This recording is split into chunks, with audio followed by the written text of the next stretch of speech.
Good morning. Good morning. It is time for another Monday morning high five. Myself, Darnell, Richard. We're looking at Joshua chapter 4. We're going to read the rest of the chapter, verses 12 through 24. So the Bible says, the sons of Reuben and the sons of Gad and the half tribe of Manasseh passed over armed before the people of Israel, as Moses had told them.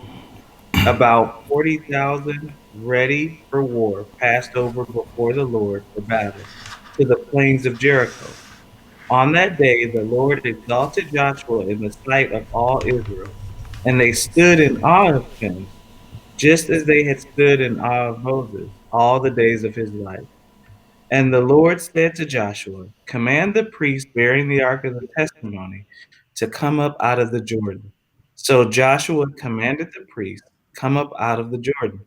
And when the priest bearing the ark of the covenant of the Lord came up from the midst of the Jordan, and the soles of the priest's feet were lifted up on dry ground, the waters of the Jordan returned to their place and overflowed all its banks as before. The people came up out of the Jordan on the 10th day of the first month, and they encamped at Gilgal on the east border of Jericho. And those 12 stones which they took out of the Jordan, Joshua set up at Gilgal. And he said to the people of Israel, when your children ask their fathers in time to come, what do these stones mean? Then you shall let your children know Israel passed over this Jordan on dry ground. For the Lord your God dried up the waters of the Jordan for you until you passed over, as the Lord your God did to the Red Sea, which he dried up for us until we passed over, so that all the peoples of the earth may know that the hand of the Lord is mighty, that you may fear the Lord your God forever.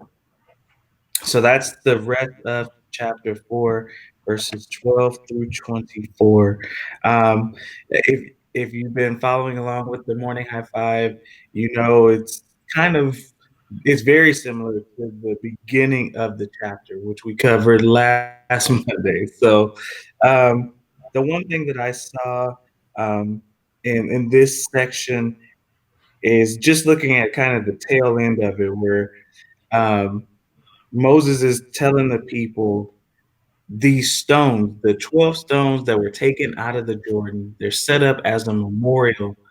And the memorial is to remind them that God crossed them over the Jordan and also that God crossed them over the Red Sea. And it just, to me, it was just encouragement. It was a reminder that every obstacle that we run into, it is God who will cross us. It is God who helps us to pass over. And there's so many different obstacles that Israel runs into when they're in the wilderness. They didn't have water. God is the one who gives the water. When they're, whatever it is that they ran up against, God was the answer. He was the solution. And so um, no matter how many Red Seas they ran into, no matter how many Jordans they ran into, God was the one who was going to cross them over. And so um, it was just a reminder, just encouragement. Like, sometimes we look at things and go, "Oh, I don't know." It's like God's gonna, if He did it before, and kind of like what Richard was saying last week. If you look at those 12 stones, that should be all the encouragement you need. Like, hey, it's right there. Okay, yeah, He can do it. He can do it. So, Rich, what'd you see? What I saw, um, let me know how my volume is. It's a different mic. You could cut it up a little bit. Okay, what about now? Good. Yeah, you're good. Okay. So what I saw was verse 14. It says, on that day, the Lord exalted Joshua in the sight of all Israel, and they stood in awe of him, just as they stood in awe of Moses all the days of his life. And this is basically a promise being fulfilled that God told Joshua if we look back at verse chapter 3, verse 7, and he basically says, the Lord said to Joshua, "Today I will begin to exalt you in the sight of Israel, that they may know that as I was with Moses, so I will be with you." And so this is just like a direct correlation of a promise that God is fulfilling. He told him exactly what he was going to do. Like, the people are going to be in awe of you on this day. And then as this happened, as they're crossing over, the people are in awe, just like God said, And God is just, we can see God is a promise keeper. God is not a God who just says things just to say them. But if he says it's gonna happen, like, it's gonna happen exactly how he said it would happen. And that was just kind of, stuck out to me. And just, I think that's a good reminder just for everybody. And I mean, on this one, it happened, that day. But even still, like, knowing God, if he says something, no matter how long it takes, it's still going to come to happen. It's still going to pass. It's still going to happen Right. exactly the way that he said it would happen. So that's what stuck out to me. Yeah, I agree with both you guys. The kind of thing, those are great points. The thing that kind of stuck out to me was kind of along the lines of what Eric was saying. Um, I what I kind of got from it was like obstacles are inevitable throughout the Bible, throughout Deuteronomy, when it was Moses, throughout Exodus and all that, when Israel was coming out of the wilderness, and when they was brought over to the through the Red Sea. It's like obstacles throughout the Bible. It's always going to be. It's inevitable. It's always going to be something. But God is constantly reminding us that He is who we lean on when those problems arise. Like if it wasn't for God, Israel, the Israelites wouldn't have got through the Red Sea. And if it wasn't for God making the promise that I'm going to get you to the promised land, then Israel wouldn't have been able to cross through the Jordan. So on and so forth. It goes straight down through the Bible of many obstacles that's going to arise. But every time there's an obstacle, God is there for us to lean on Him. It's inevitable for it to happen, and it's inevitable that He's always going to be there because He said in His Word that He'll never leave us nor forsake us. So that's why it's always puzzling to me when people be like, okay, I'm gonna just figure it out. When they're going through hard times in their life, when they're going through struggles, pains, and all these different things, it's like, I got this, I'm gonna do it. Yeah, it's cool to, self motivate, but you gotta always understand that God, He wants you to depend on him. He wants you to lean on him because if you lean and depend on him, then you're showing reverence to him, first of all. And then also, the fact that you're leaning on him shows that you believe and it shows how much faith you have because there's something about having faith in somebody that you can't see, that that others can't see. You know what I mean? And it was all in my devotional this week, and Pastor talked about it, yesterday. And just saying like how Thomas was like when they said that Jesus had came back, Thomas was the first person that was like, okay, well, let me see. I need to see his hands. I need to see the holes in his hands. I need to see the holes in his feet. Then when he showed it, he showed Thomas like my hands. He's like, okay, now I believe this is you. It really is you. He said, thank you for believing, but blessed are those who believe and have not seen. You know what I mean? God, it's all about relationship and how we have that relationship and that connection with him.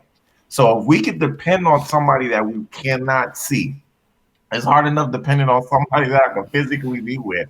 I can't even depend on my wife to if I ask her Hey, to come hey, some groceries I know. on the way home or whatever. You know what I'm saying? Don't throw it all away, Darnell.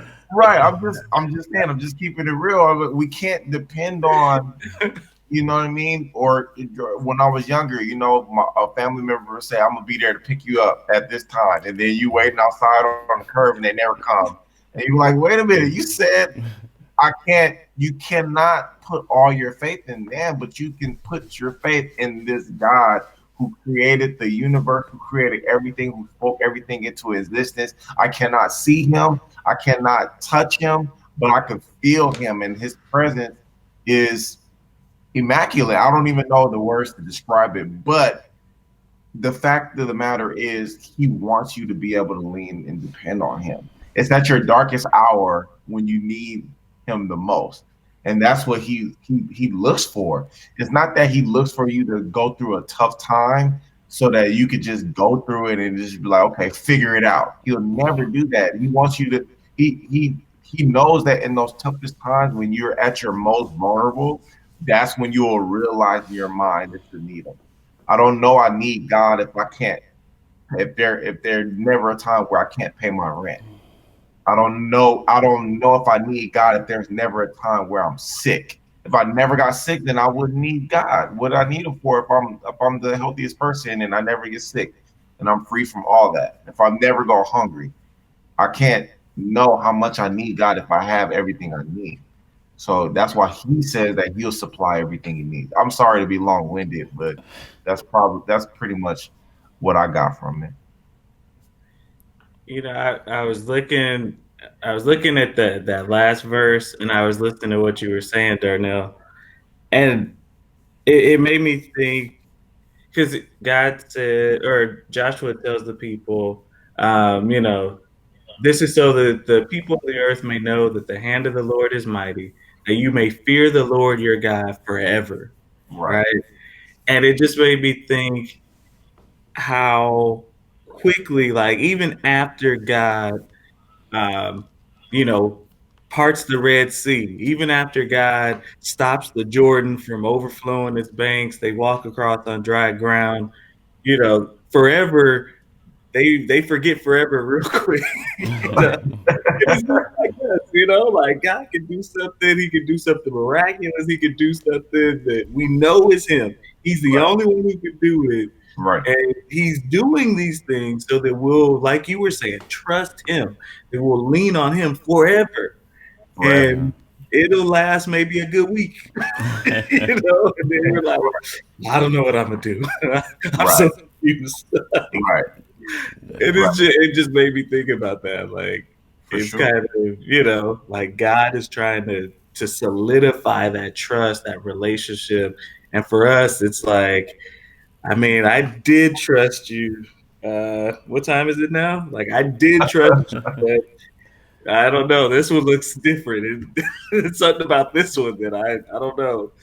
And God's Right. like, okay, okay, all right. Yeah. Just think So, about how much. Just think about how much God demanded your trust and showed that He was trustworthy in the first few books of the Bible. Like that's mhm, early.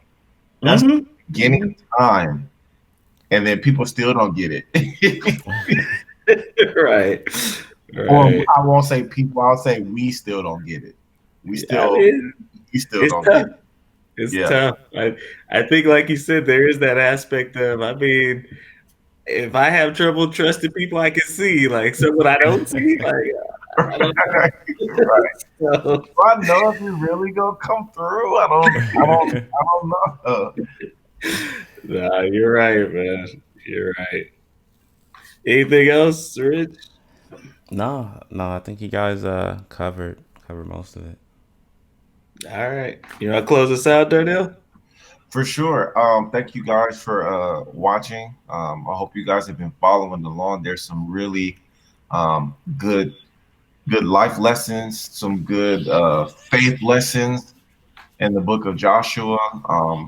All through the Bible, there's just like we just said, there's numerous amount of instances where you can learn to have faith and you can learn from other people's mistakes through the Bible. And that's why we have the Bible. Is tailor made for us to be able to learn from. You learn from people's mistakes. You learn how to trust God. You learn how to be a better disciple.